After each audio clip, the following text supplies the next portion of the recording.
ऐ मेरे भोले किसान, तुझे मैं कुछ कह भी नहीं सकता। दुर्दशा तेरी ये मैं सह भी नहीं सकता। एक किसान का बेटा हूँ, कुछ कहे बिना मैं रह भी नहीं सकता।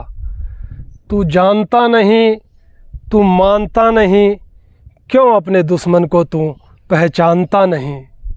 बड़ा भोला है तू, बड़ा जिद्दी है तू, क्यों एक किसान की ताकत को पहचानता नहीं। सभी किसान भाइयों को नमस्कार। YouTube चैनल फार्मिंग लाइफ में आपका स्वागत है। किसान भाइयों, आज जो है ना, हम कॉटन की फसल में एक बहुत ही महत्वपूर्ण विषय के ऊपर बात करने वाले हैं। किसान भाई, जो कपास में उखेड़ा जो आता है ना, उसको लगभग किसान भाई नियंत्रित नहीं कर पाते। जितनी मर्जी वो खुराक देते हैं, जितना मर्जी अपना फर्टिलाइज़र पर प्रबंधन करते हैं, लेकिन मोस्टली किसान इस उखेड़े से नहीं बच पाते। केवल कुछ एक किसान जो कि गोबर खाद का इस्तेमाल, बिल्कुल तैयार गोबर खाद का या हरी खाद का जो इस्तेमाल कर रहे हैं, उनकी कपास उखेड़े से बच रही है। उसका कारण भी किसान समझता नहीं। वो केवल ये समझता कि हमने इसमें गोबर का खाद डाल दिया, हरी खाद डाल दिया, इसलिए उखेड़ा नहीं आया। उसका प्रभाव क्या रहा है उस गोबर की खाद का, हरी खाद का, वो नहीं समझ पाता। दूसरा, अगर किसी किसान साथी के पास गोबर की खाद या हरी खाद भी का प्रबंधन भी नहीं कर सकता, तो भी वो अपने कपास को उखेड़े से बचा सकता है। तो इस वीडियो में हमारा जो डिस्कशन रहेगा किसान भाइयों, वो यही रहेगा। सबसे पहले तो हम समझते हैं कि उखेड़ा जो है उसका मुख्य कारण क्या है।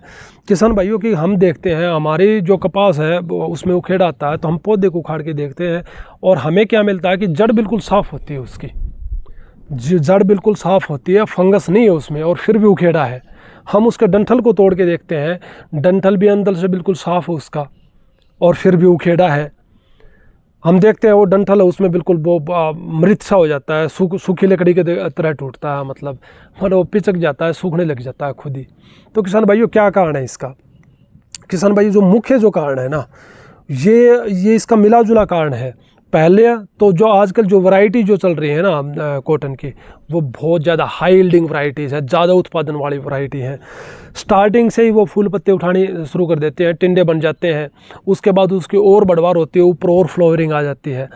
अब ऊपर वाले टिंडे हैं वो भी बनाने हैं कपास को, नीचे वाली जो बॉल जो बन रही है ना, उसकी बॉल फिलिंग, उन टिंडों को भी बढ़ाओ, उनका भी बढ़ाव करना है, और प्लस कपास ने ग्रोथ भी लेनी है।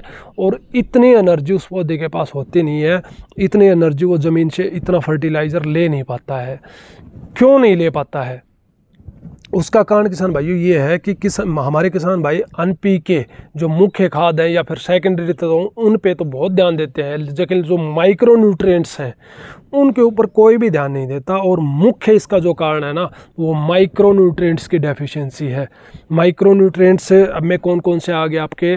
Zinc, boron, zinc, boron, copper, manganese और मोनेब्लेडिनम, ये मतलब है जो आपके हैं आयरन, ये सारे सूक्ष्म पोषक तत्वों में हैं आपके। ठीक है किसान भाइयों, तो हमने क्या करना है, आजकल चिलेटेड मिक्स माइक्रोन्यूट्रिएंट बहुत सारी कंपनीज़ का आता है, जिसमें आपके ये 4-5 तत्व सारे होते हैं। किसी कंपनी का कॉम्बी 2 के नाम से आता है, किसी का डबल कॉम्बी के नाम से आता है, किसी का चिलेटेड मिक्स माइक्रोन्यूट्रिएंट के नाम से ही आता है। चिलेटेड फॉर्म में आते हैं, क्योंकि ये सारे जो सूक्ष्म पोषक तत्व है ना, ये आपके मेटालिक वो है। तो ये क्या होते हैं कि सल्फेट फॉर्म में अगर हम इनको ज़मीन में देते हैं ना, तो हमारे ज़मीन या पानी का pH मान ज़्यादा हाई होने के कारण ये बॉन्डिंग में आ जाते हैं। ऊपर से दूसरे खुद तो ख़राब होते हैं, साथ दूसरे खादों को भी ख़राब कर देते हैं, और हमारी ज़मीन के अंदर भी हार्डनेस आ जाती है। तो हमने चिलेटेड फॉर्म में ही इनको स्प्रे के द्वारा ही देना है। तो जो मिक्स माइक्रोन्यूट्रिएंट है किसान भाई, इसकी 2 से 3 स्प्रे ज़रूर निकालें। पहली जो स्प्रे है वो आपकी फ्लोरिंग से ठीक पहले, फ्लोरिंग के टाइम पे, और वॉल जब आपकी बन रही हो वॉल फिलिंग के टाइम पे 3 स्प्रे माइक्रोन्यूट्रिएंट के निकालें। तो इससे क्या होगा कि जो आपकी भोजन बनाने की जो संपूर्ण प्रक्रिया है इसके पौधे की, वो सुचारू रूप से चलती रहेगी। प्लस वाटर प्लस न्यूट्रिएंट्स की जो ट्रांसपोर्टेशन करता है पौधा, नीचे जड़ों से उसको लेता अब्जॉर्व करके ऊपर तक लेके जाता है, जो उसका पूरा ट्रांसपोर्टेशन सिस्टम है, उसके वेंस जो हैं वो सारे स्वस्थ रहेंगी। सारे उसके जो महत्वपूर्ण एंजाइम्स जो हैं पौधे के सिग्नल्स को भेजने के लिए, वो सारे इन तत्वों की मौजूदगी में आपके बनते रहेंगे। अगर ये वैसे तो बहुत निम्न मात्रा में इनकी ज़रूरत है, लेकिन इनकी डेफिशिएंसी हुई ना तो पूरा जो पौधा है उसका पूरा सिस्टम काम करेगा नहीं ना, तो हम जो मुख्य पोषक तत्व हैं वो खूब ज़मीन में डाल देंगे, फिर भी उनको अब्जॉर्ब उनको ले नहीं पाएगा पौधा। तो किसान भाइयों, जो सूक्ष्म पोषक तत्व हैं उनको आप कम ना आके, इनका भी बहुत महत्वपूर्ण योगदान है, बशर्ते कि ये कम मात्रा में ज़रूरत है। अब दूसरा जो मैंने वीडियो में पहले डिस्कस हुआ था, जो हमें देसी खाद और हम वो हरी खाद जो डालते हैं, उससे क्या होता है कि हमारे ज़मीन में बैक्टीरिया बढ़ता है, क्योंकि वो ऑर्गेनिक कार्बन है। बैक्टीरिया बढ़ेगा तो वो बैक्टीरिया जो है ना मतलब मिट्टी के अंदर से बॉन्डिंग तोड़ के और सूक्ष्म पोषक तत्व इतनी मात्रा में उपलब्ध करवा देता है जिससे पौधे का काम चल जाए, फसल का काम चल जाए। ठीक है, तो वो उसको मतलब पौधे को मिल जाता है, और पौधा आपको पता है कि जहाँ देसी खाद डलती है वो पौधा हरा भरा स्वस्थ भी होता है। तो उसका कारण यही है कि उसका संपूर्ण पोषण का मैनेजमेंट उसका हो जाता है। तो किसान भाइयों, इस प्रकार आप अपने कपास में उखेड़े को मात दे सकते हैं। जो न्यूट्रिएंट्स मिक्स माइक्रो न्यूट्रिएंट्स हैं, इनकी 2 से 3 स्प्रे आप ज़रूर से ज़रूर निकालें। अगर आपको उपलब्ध नहीं हो रहा मिक्स माइक्रो न्यूट्रिएंट, तो आप कम से कम जो उपलब्ध है, आपके पास चिलेटेड जिंक उपलब्ध है, आपके पास बोरोन उपलब्ध है, आयरन भी मोस्टली जगह उपलब्ध है, कम से कम ये 3 तो ज़रूर दें। ठीक है जी।